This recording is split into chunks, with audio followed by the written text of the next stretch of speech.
Hola Teresa, gràcies per compartir amb nosaltres una xerrada sobre els boscos de Catalunya i Castellar.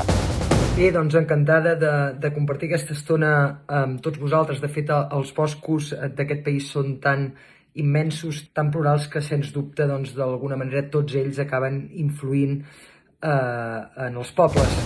Castellar té un entorn natural fantàstic, però darrerament el bosc és molt vulnerable. El canvi climàtic, l'abandonament de l'activitat rural, els fenòmens climatològics han fet que el bosc estigui abandonat, sigui fràgil i brut. I això ens preocupa molt. Suposo que és la mateixa preocupació amb la que miro jo tota la massa forestal, és a dir, a mesura que l'activitat ramadera o l'activitat agrícola va desapareixent del territori perquè cada dia hi ha menys pagesos o menys ramaders perquè possiblement no s'hi poden guanyar prou la vida, no?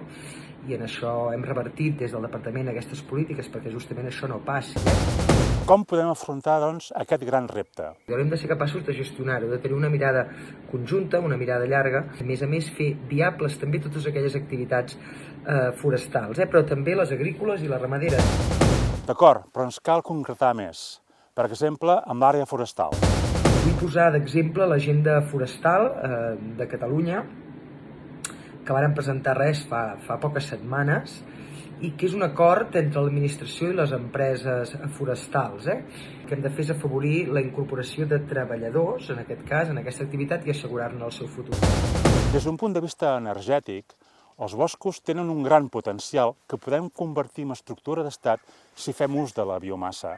D'aquesta manera podem convertir una amenaça en una oportunitat que millori la qualitat de l'aire, l'entorn, l'ocupació i l'activitat econòmica. I al mateix temps ens permetrà lluitar contra els focs forestals. Per aconseguir-ho, només ens cal capacitat de treball, estimació pel país, coneixement del medi, projecte clar de futur i ambició per millorar la qualitat de vida dels ciutadans. I tot això ho tenim nosaltres, la gent d'Esquerra. Estimem el país, estimem el bosc, perquè estimem la gent.